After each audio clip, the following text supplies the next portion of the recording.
Assalamualaikum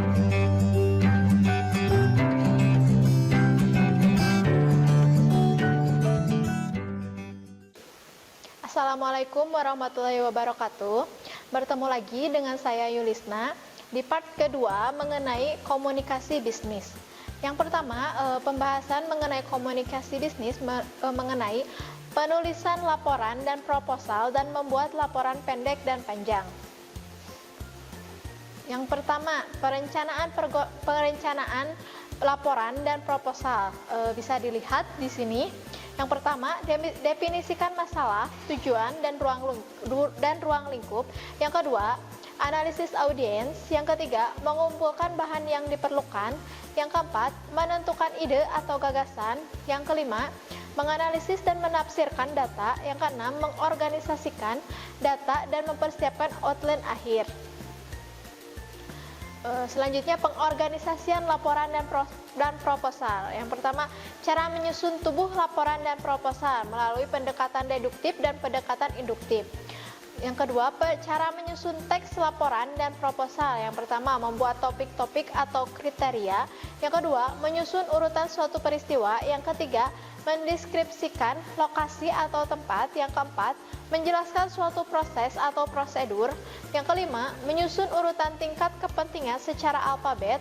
Keenam, menyusun urutan tingkat familiaritas. Selanjutnya, menyusun sumber-sumber yang digunakan. Dan yang terakhir, pemecahan masalah. Yang terakhir, melalui metode outline. Selanjutnya, pemanfaatan dukungan visual dalam laporan dan proposal bisnis. Penulisan laporan dan proposal bisnis akan lebih mengena dan efektif apabila dikomunikasikan secara visual dengan memberikan tabel, grafik, bagan, diagram, atau gambar yang dibutuhkan. Visual aid atau peraga dalam bentuk tabel, grafik, gambar, diagram, atau bagan, peta, dan foto sangat membantu pelaku bisnis dalam menyampaikan pesan agar lebih jelas dan mudah diterima. Yang selanjutnya, perbedaan laporan pendek dan laporan panjang. Laporan pendek. Pada laporan pendek hanya terdiri 1-5 halaman. Pada laporan panjang jumlah lebih banyak dari laporan pendek. Selanjutnya, pada laporan pendek jarang dilengkapi kata pengantar, daftar isi, abstrak. Sedangkan pada laporan panjang menggunakan kata pengantar, daftar isi, dan abstrak. Pada laporan pendek lebih menekankan pada isi laporan, sedangkan pada laporan panjang lebih menekankan pada perumusan masalah, outline, rencana kerja, penelitian, dan analisis data. Selanjutnya, membuat proposal pendek dan panjang. Pada proposal pendek terdapat pendahuluan, latar belakang, rencana dan jadwal, penetapan staf, anggaran, serta permintaan persetujuan. Sedangkan pada proposal panjang terdapat latar belakang, aspek pemasaran, aspek produksi, aspek organisasi dan sumber daya manusia, dan aspek keuangan. Selanjutnya, komunikasi lisan. Menyampaikan pidato dan presentasi lisan. Yang pertama, metode pidato. Metode pidato yaitu yang pertama ada metode naskah, yaitu pidato yang digunakan untuk pidato resmi akan dibacakan secara langsung. Yang kedua, metode menghafal, yaitu naskah yang telah dipersiapkan sebelumnya bukan untuk dibaca, melainkan untuk dihafal. Yang ketiga, metode spontanitas, yaitu pidato yang tidak dilakukan persiapan atau pembuatan naskah tertulis terlebih dahulu. Yang keempat, metode penjabaran kerangka, yaitu teknik berpidato dengan menjabarkan materi pidato yang terpola. Dengan kata lain, materi yang disampaikan harus disiapkan garis-garis besar isinya dengan menuliskan hal-hal yang dianggap penting untuk disampaikan, dan metode ini yang sangat dianjurkan. Metode presentasi yang pertama, reading. Reading yaitu membosankan dan tidak efektif. Yang kedua, memoris. Dramatis dan impresif namun sulit dan banyak kekurangan. Yang ketiga, extemporaneous. Ide-ide utama dalam catatan perlu latihan. Selanjutnya, karakteristik pidato dan presentasi lisan. Yang pertama, deskriptif, di mana kita harus menjelaskan secara sesuatunya dengan gamblang dan apa adanya sesuai dengan reaksi yang diharapkan dari audiens. Yang kedua, informatif. Di sini bisa diartikan membuat inti dari usulan dan ide-ide yang disampaikan menjadi hal yang sederhana, ringkas dan runut sehingga mudah diserap dan dipahami oleh audiens tanpa membuang waktu untuk hal yang sia-sia. Yang ketiga, realistis, yang dalam hal ini adalah menyesuaikan konten presentasi sesuai dengan audiensnya. Siapa mereka, apa keputusan atau kebijakan yang bisa mereka ambil setelah mendengarkan presentasi tersebut. Selanjutnya, cara mengorganisir pidato atau presentasi lisan. Yang pertama, mengorganisir pidato. Langkah-langkah atau urutan berpidato. Yang pertama, pembukaan, berisi sapaan kepada pihak-pihak yang diundang atau yang hadir dalam suatu acara. Yang kedua, sajian isi, merupakan hasil penjabaran gagasan pokok yang akan disampaikan dalam pidato. Sajian isi perlu dirinci sesuai dengan waktu yang disediakan. Yang ketiga, penutup, berisi penegasan kembali gagasan pokok yang telah dipaparkan, dan sajian isi juga berisi harapan dan ucapan terima kasih atas partisipasi semua pihak dalam acara yang berlangsung. Selanjutnya, etika dalam berpidato. Yang pertama, tidak menyinggung perasaan orang lain. Yang kedua, upaya menghargai dan membangun optimisme pendengar. Yang ketiga, sikap jujur dan terbuka. Yang keempat, rasa empati dan persahabatan. Selanjutnya, persiapan pidato. Yang pertama, menentukan maksud pidato. Yang kedua, paham situasi dan latar belakang pendengar pidato secara umum. Yang ketiga, mengetahui lama waktu atau durasi pidato yang akan dibawakan. Yang keempat, menyusun kata-kata yang mudah dipahami dan dimengerti. Yang kelima, mengetahui jenis pidato dan tema acara. Yang keenam, menyiapkan bahan-bahan dan perlengkapan pidato. Yang ketujuh, melatih diri secara oral sebelum menyajikan pidato. Kiat-kiat berpidato. Yang pertama, posisi berbicara. Seorang pembicara harus sedapat mungkin dilihat oleh semua audiens. Usahakan untuk berdiri agar semua audiens dapat menatap wajah dan penampilan pembicara. Yang kedua, mengatur suara dalam berpidato. Usahakan mengeluarkan suara dengan jelas, tegas, dan nyaring, dan sesuaikan dengan ruangan pertemuan, apakah ruangan kecil atau aula besar. Yang ketiga, volume, intonasi, dan pelafalan. Pada saat berpidato, usahakan mengatur volume, intonasi suara, dan pelafalan. Yang keempat, siapkan humor yang sopan, segar, dan relevan. Yang kelima, gerak tubuh. Gerak tubuh seperti tangan, telapak tangan, jari, kepala, raut muka, dan lain-lain juga mendukung daya tarik dalam berpidato, namun jangan terlalu berlebihan. Yang keenam, penggunaan alat-alat pelengkap. Seperti mikrofon, bila ada, letakkan agak jauh dari mulut pada saat berbicara agar suaranya bagus. Organisasi presentasi. Yang pertama, mengumpulkan dan mengatur informasi. Yang kedua, pembukaan. Yang terdapat dalam pembukaan yaitu yang pertama, menarik perhatian dan melibatkan audiens, janji, drama, kontak mata, gerakan tubuh, pertanyaan sulit, demonstrasi sampel, visualisasi. Yang kedua, memperkenalkan diri, misalnya jabatan, kualifikasi sebagai pembicara. Yang ketiga, menjelaskan poin-poin utama. Yang keempat, masalah utama, tetap pada ide utama. Selanjutnya, analisa audiens yang baik. Bila suatu komunikasi telah memiliki maksud dan tujuan yang jelas, langkah selanjutnya adalah memperhatikan audiens yang akan dihadapi. Siapa mereka, bagaimana pemahaman atau pengetahuan mereka, latar belakang usia, pendidikan, jenis kelamin mereka, bagaimana minat mereka, dan apa yang ingin mereka ketahui. Jawaban terhadap pertanyaan-pertanyaan tersebut merupakan informasi yang sangat berharga, yang akan mempengaruhi cakupan materi yang diberikan pada audiens dan cara mengatasi audiens. Analisa audiens dapat dilakukan dengan beberapa cara. Yang pertama, melakukan observasi secara langsung. Yang kedua, menggunakan sebuah data sampel. Yang ketiga, mengambil kesimpulan dari objek yang dianalisis. Selanjutnya, melibatkan halayak. Yang satu, libatkan emosi audiens. Dengan cerita yang interaktif, kita secara tidak langsung telah membawa mereka dalam imajinasi mereka sendiri. Yang kedua, buat audiens bergerak. Jika melakukan presentasi dalam durasi singkat, mungkin tidak masalah jika membiarkan audiens duduk terus sampai akhir presentasi. Tapi kalau durasinya lama, ada baiknya memikirkan cara tepat untuk membuat audiens bangkit dari tempat duduknya seperti senam otak, games, simulasi, atau cara lain. Yang ketiga, ajukan pertanyaan. Perlu dipahami, presentasi itu komunikasi dua arah antara pembicara dan audiens. Maka dari itu, diajukanlah pertanyaan kepada audiens yang menunjukkan pembicara sangat peduli dengan apa yang mereka pikir dan rasakan. Yang keempat, lakukan jejak pendapat. Cara ini bisa dilakukan dengan cara melakukan jejak pendapat singkat mengenai suatu isu dari topik yang pembicara sampaikan. Yang kelima, melibatkan dalam diskusi. Yang keenam, gunakan humor. Selanjutnya, menggunakan alat bantu visual dan audiovisual. Yang pertama, telepon adalah media komunikasi audio yang digunakan dalam komunikasi antar personal atau individu. Yang kedua, pertemuan adalah jenis media komunikasi audiovisual yang bersifat langsung.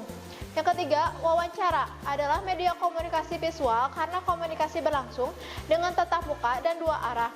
Komunikasi ini lebih banyak digunakan dalam organisasi secara vertikal antara atasan dengan bawahan.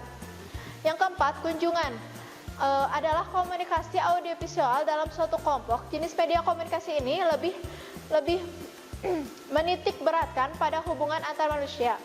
Yang kelima, video konferensi adalah jenis media komunikasi audiovisual yang secara langsung tergantung pada jaringan internet. Selanjutnya, komunikasi lisan dalam kelompok. Yang pertama, rapat. Pengertian rapat adalah pertemuan antara anggota lingkungan organisasi untuk merundingkan atau menyelenggarakan suatu masalah yang menyangkut kepentingan bersama. Macam-macam rapat. Yang pertama, ditinjau dari segi tujuannya. Ada rapat penjelasan, rapat yang diadakan untuk memberikan penjelasan kepada peserta rapat yang menyangkut tentang kebijakan perusahaan atau kantor. Yang kedua, rapat pemecahan masalah bertujuan untuk mencari pemecahan tentang suatu masalah yang sedang dihadapi. Yang ketiga, rapat perundingan, yaitu rapat yang bertujuan menghindari timbulnya suatu perselisihan, mencari jalan tengah agar tidak saling merugikan kedua belah pihak. Ditinjau dari sifatnya. Yang pertama, rapat formal, yaitu rapat yang diadakan dengan suatu perencanaan terlebih dahulu menurut ketentuan yang berlaku dan pesertanya secara resmi mendapat undangan. Yang kedua, rapat informal, yaitu rapat yang diadakan tidak berdasarkan suatu perencanaan formal dan dapat terjadi setiap saat, kapan saja, di mana saja, dan dengan siapa saja. Yang ketiga, rapat terbuka, yaitu rapat yang dapat dihadiri oleh setiap anggota. Materi yang dibahas bukan masalah yang bersifat rahasia. Yang keempat, rapat tertutup, yaitu rapat yang hanya dihadiri oleh peserta tertentu dan biasanya yang dibahas menyangkut masalah-masalah yang masih bersifat rahasia. Selanjutnya, ditinjau dari jangka waktunya. Yang pertama, rapat mingguan. Rapat yang diadakan sekali seminggu yang membahas masalah-masalah rutin yang dihadapi oleh masing-masing peserta rapat. Yang kedua, rapat bulanan. Rapat yang diadakan sebulan sekali setiap akhir bulan untuk membahas hal-hal atau peristiwa yang terjadi pada bulan lalu. Yang ketiga, rapat semesteran. Rapat yang diadakan setiap semester yang bertujuan untuk mengevaluasi hasil kerja 6 bulan yang lalu dan mengambil langkah selanjutnya dalam jangka waktu 6 bulan berikutnya. Yang keempat, rapat tahunan, rapat yang diadakan sekali setahun. Misalnya, rapat pemegang saham, rapat akhir tahun, dan lain-lain. Ditinjau dari segi frekuensinya. Yang pertama, rapat rutin. Rapat yang sudah ditentukan waktunya, mingguan, bulanan, tahunan, dan lain-lain. Yang kedua, rapat insidental, yaitu rapat yang tidak berdasarkan jadwal, tergantung pada masalah yang dihadapi. Biasanya, rapat ini diadakan apabila ada masalah yang sangat urgen yang harus segera dipecahkan bersama. Selanjutnya, syarat-syarat rapat yang baik. Yang pertama, dipimpin oleh seorang pemimpin yang baik, yaitu harus seorang yang aktif, berwawasan luas, cakap, dapat memberikan bimbingan dan pengarahan pada saat rapat berlangsung. Yang kedua, suasana rapat terbuka. Tidak ada hal-hal yang disembunyikan. Tiap anggota rapat berbicara secara terbuka, objektif, sehingga tidak menimbulkan prasangka yang negatif terhadap peserta rapat yang lain. Yang ketiga, tiap peserta rapat berpartisipasi aktif dan hindari terjadinya monopoli pembicaraan. Yang keempat, selalu mendapat bimbingan dan pengawasan. Pimpinan rapat berfungsi sebagai pemberi bimbingan, pengarahan, kemudahan terhadap para peserta rapat. Pemimpin harus mampu mengadakan pengawasan terhadap jalannya rapat, pengawasan terhadap para peserta rapat, baik secara kelompok maupun secara individu agar pembicaraan tidak menyimpang dari tujuan rapat. Yang kelima, hindari perdebatan. Suatu rapat tidak efektif apabila terjadi debat yang berkepanjangan tanpa arah, sehingga menghabiskan waktu dan tujuan rapat tidak tercapai. Yang keenam, pertanyaan singkat dan jelas. Tipe pimpinan rapat. Yang pertama, tipe otoriter. Ciri tipe ini, pemimpin ingin menggunakan kekerasan dan paksaan dalam rapat, merasa dirinya selalu benar dan pendapat orang lain selalu salah, dan selalu memaksanakan pendapatnya pada orang lain tanpa memberikan kesempatan orang lain untuk mengeluarkan pendapatnya. Yang kedua, tipe laissez-faire, yaitu tipe pimpinan yang mempunyai sikap apatis atau masa bodoh terhadap jalannya rapat. Peserta rapat dibiarkan mengeluarkan pendapat dan berargumentasi sendiri-sendiri. Akibatnya, pembicaraan melantur atau berlarut-larut karena masing-masing tidak ada yang mau mengalah, merasa pendapatnya benar. Tipe demokratis. Yang ketiga, tipe demokratis, yaitu pemimpin mempunyai sifat keterbukaan, artinya selalu bersedia menerima saran atau kritik dari peserta rapat. Peserta diberikan kesempatan yang seluas-luasnya untuk mengeluarkan pendapat sehingga terjadi komunikasi yang harmonis antara pimpinan rapat dengan peserta rapat. Selanjutnya, urutan pelaksanaan rapat. Yang pertama, pembukaan. Pembukaan biasanya dilakukan oleh pemimpin tertinggi perusahaan atau pejabat yang menyatakan bahwa rapat resmi dibuka. Pemimpin tertinggi atau pejabat hanya memberikan pengarahan seperlunya dan hal-hal yang dianggap penting sebagai pedoman lebih lanjut bagi peserta rapat. Pimpinan tertinggi atau pejabat tidak terlibat dalam rapat yang akan berlangsung. Pembukaan yang dilakukan oleh pemimpin rapat yang menyatakan rapat siap dimulai umumnya diawali dengan berdoa. Pimpinan mengikuti rapat sampai dengan selesai. Yang kedua, pembagian tugas. Peserta rapat dibagi dalam beberapa kelompok sesuai dengan topik yang dibahas. Masalah yang dibawa dalam rapat bisa dibagi dalam beberapa topik. Yang ketiga, diskusi atau rapat kelompok. Yang keempat, rapat pleno, yaitu setiap kelompok menyampaikan hasil pembahasannya menurut topik yang dibahas. Kelompok lain mungkin memberikan ulasan, pandangan, masukan, dan lain-lain.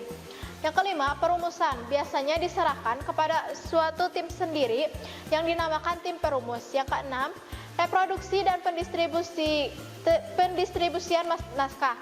Hasil perumusan diserahkan kepada ketua atau pemimpin rapat untuk disahkan. Naskah yang telah disetujui atau disahkan kemudian diperbanyak untuk selanjutnya dibagikan kepada para peserta rapat dan unit-unit kerja dalam organisasi yang ada hubungannya dengan hasil rapat. Selanjutnya mengenai negosiasi. Yang pertama, persiapan negosiasi. Setelah memastikan persoalan yang dapat Anda negosiasikan, maka selanjutnya adalah menentukan apa yang Anda ingin capai dan dengan siapa pada setiap tahap negosiasi. Kenalilah tujuan-tujuan Anda, faktor-faktor yang sangat penting, dan hal-hal yang dapat Anda relakan dalam kondisi tertentu. Hanya setelah Anda menentukan sasaran Anda, maka dapat dimulai mempersiapkan negosiasi. Dengan waktu yang Anda miliki, usahakanlah untuk mengetahui sebanyak-banyaknya tentang pihak lain. Yang pertama, apakah dia independen atau bagian dari suatu tim? Yang kedua, apakah dia memiliki wewenang untuk membuat keputusan tanpa harus mengadakan rujukan baik? Yang ketiga, jenis orang seperti apakah dia? Yang keempat, bagaimana tingkat pengalamannya sebagai seorang negosiator? Yang kelima, jenis pendekatan apa yang mungkin digunakan untuk mencapai hasil terbaik? Yang keenam, apakah kepentingannya dan dengan urutan prioritas yang bagaimana? Yang ketujuh, perilaku seperti apa yang dapat Anda harapkan dari orang tersebut? Pentingnya sikap terhadap perselisihan dan konflik. Negosiator yang berhasil memiliki sikap yang positif, mereka dapat memandang konflik sebagai sesuatu yang normal dan konstruktif. Keterampilan yang mereka gunakan untuk memecahkan konflik bukanlah sulap. Keterampilan tersebut dapat dipelajari. Sikap kita selalu penting dan ini terutama berlaku dalam bernegosiasi. Sikap mempengaruhi sasaran kita dan sasaran mengendalikan cara orang bernegosiasi. Cara kita bernegosiasi menentukan hasilnya. Mengembangkan filosofi sama-sama menang dalam negosiasi. Masing-masing pihak di dalam suatu negosiasi tentu ingin menang. Negosiasi yang berhasil berakhir dengan sesuatu yang dibutuhkan oleh kedua pihak. Setiap kali seorang negosiator bersikukuh pada gagasannya, saya harus menang dan benar-benar tidak peduli tentang pihak lawan, maka bencana pun sudah diambang pintu. Konsep negosiasi sama-sama menang tidak sekadar didasarkan pada pertimbangan etika. Negosiasi sama-sama menang secara sederhana adalah pola atau sikap yang baik dan diharapkan terjadi di dalam setiap negosiasi bisnis. Ketika pihak-pihak yang berkepentingan di dalam suatu perjanjian merasa puas dengan hasilnya dan semua akan bersedia untuk bekerja sama satu sama lain pada masa mendatang. Bagi sebagian orang, filosofi sama-sama menang atau lebih dikenal dengan istilah kompromi mempunyai makna yang negatif. Namun sebagai makhluk pribadi sekaligus sosial, sama-sama menang atau kompromi menggambarkan prinsip beri dan terima. Yang kata kompromi atau sama-sama menang secara sederhana berarti membuat dan atau menerima konsekuensi. Selanjutnya, taktik negosiasi dan gaya negosiasi. Taktik negosiasi yang pertama, mengetahui dengan siapa sedang berhadapan. Yang kedua, buatlah penawaran pertama. Yang ketiga, berani meminta lebih banyak item dan jangan menawarkan terlalu rendah. Yang keempat, memberi informasi sebanyak-banyaknya. Yang kelima, integrasikan hal yang tak berwujud atau intangible sebanyak-banyaknya. Yang keenam, semua tidak selalu tentang uang. Yang ketujuh, usahakan memperoleh kata ya sesering mungkin. Yang kedelapan, jangan menggunakan deadline. Yang kesembilan, melakukan ekspresi tertentu. Gaya negosiasi. Dalam gaya negosiasi dapat dijelaskan dalam dua dimensi. Yang pertama, arah berbicara tentang cara kita menangani informasi, yaitu ada mendorong, memberi informasi, mengajukan usul, melalaikan kontribusi orang lain, mengkritik, bertindak sebagai pengganggu. Semua taktik yang berlaku tergantung sifat dan konteks negosiasi. Menarik, yaitu mengajukan pertanyaan untuk mendapatkan informasi, meminta saran, memastikan pemahaman, meminta kejelasan, menyatakan perasaan kita. Yang kedua, kekuatan berbicara tentang keluasan kita untuk beranjak dari kedudukan kita yang semula.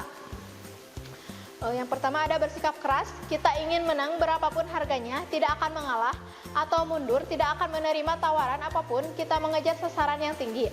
Yang kedua, bersikap lunak, kita mengalah, ragu-ragu, sulit untuk berkata tidak, menyesuaikan dari diri sasaran yang kita kejar rendah.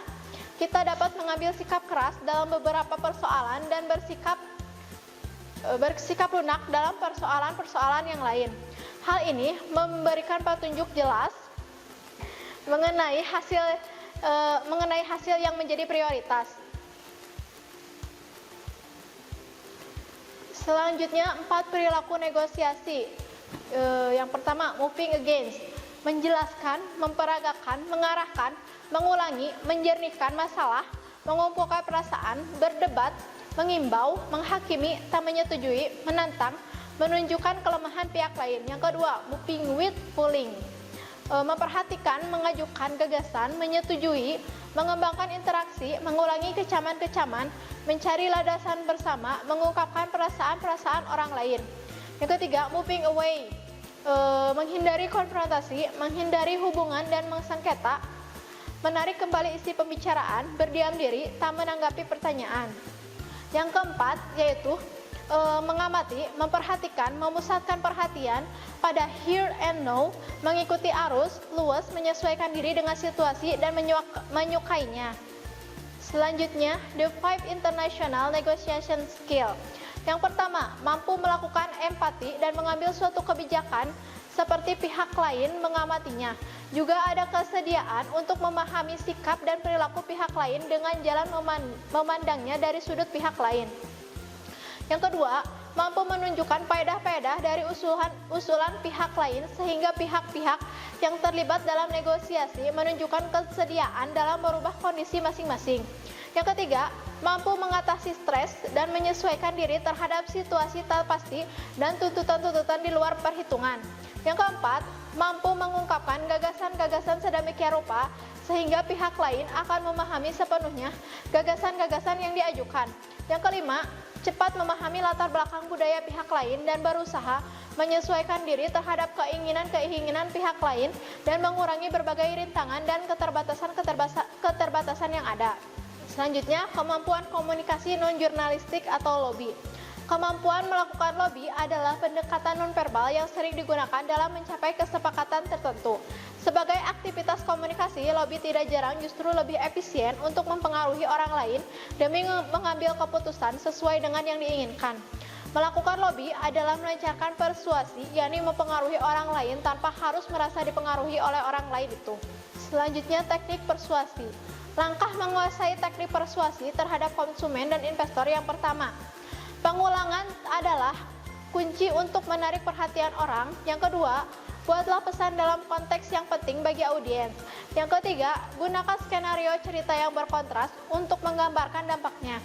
Yang keempat, personalisasikan pesan Anda agar sesuai dengan latar belakang penerima. Yang kelima, gunakan teman dan penasihat sebagai sumber perkenalan hangat. Yang keenam, mewujudkan ide Anda menjadi prototipe atau demo. Yang ketujuh, sebarkan ide Anda kepada audiens. Selanjutnya mengenai komunikasi kepegawaian. Wawancara kepegawaian yang efektif. Cara agar wawancara kepegawaian yang efektif yang pertama, memilih seseorang untuk bertugas tertentu. Yang kedua, memantau kinerja. Yang ketiga, tukar-menukar informasi. Yang keempat, memberi informasi. Yang kelima, menasihati. Yang keenam, mengkonseling. Selanjutnya, wawancara baku dan tidak baku. Pada wawancara baku, yang pertama terdiri dari seperangkat pertanyaan yang dipegang teguh pewawancara dan tidak boleh menyimpang dari pertanyaan-pertanyaan itu. Yang kedua, pewawancara mengemukakan pertanyaan persis seperti yang tertulis, bahkan ia tak boleh mengubah urutan pertanyaan. Yang ketiga, mempunyai satu kelebihan yang khas, jawaban seragam yang dapat ditangani sejumlah pewawancara dan responden. Yang keempat, seseorang yang tidak berpengalaman pun bisa melakukan wawancara yang cukup berhasil. Wawancara tidak baku. Yang pertama, memungkinkan pewawancara dan juga responden memperoleh keleluasaan. Yang kedua, pewawancara boleh menambahi suatu pertanyaan yang telah dibakukan. Dibakukan itu dengan pertanyaannya sendiri untuk memperoleh jawaban yang telah lengkap atau layak. Yang ketiga, pewawancara boleh membatalkan suatu pertanyaan yang tampak tidak sesuai atau tidak dapat membuat responden defensif. Yang keempat, bila tiba-tiba menemukan bahan pembicaraan menarik yang belum diantisipasi, pewawancara bebas membicarakan bahan tersebut sejauh yang diinginkan. Yang kelima, memberi keluasan kepada pewawancara untuk memperoleh informasi yang diharapkan. Selanjutnya, bentuk-bentuk pertanyaan wawancara. Yang pertama, pertanyaan terbuka dan pertanyaan tertutup. Pertanyaan terbuka yaitu pertanyaan yang mengharapkan opini dari orang yang diwawancarai, sedangkan pertanyaan tertutup yaitu pertanyaan yang mengharapkan jawaban singkat atau sangat singkat. Yang kedua, pertanyaan primer dan pertanyaan menyelidik. Pertanyaan primer memperkenalkan sebuah topik baru dalam wawancara, sedangkan pertanyaan menyelidik merupakan pertanyaan untuk menyusul pertanyaan primer dan dimaksudkan untuk meminta penjabaran dari responden. Yang ketiga, pertanyaan menggiring versus pertanyaan netral.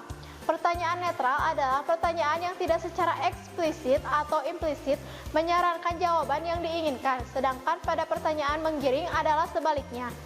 Yang keempat, pertanyaan membebani. Suatu bentuk pertanyaan yang menggiring sering menjengkelkan yang direkayasa dengan mengisyaratkan jawaban yang diinginkan. Yang kelima, pertanyaan yang mencurigakan. Biasanya tidak relevan, dapat dianggap mendiskriminasi seperti agama, warna kulit, kewarganegaraan, atau asal-usul kebangsaan, dan lain-lain.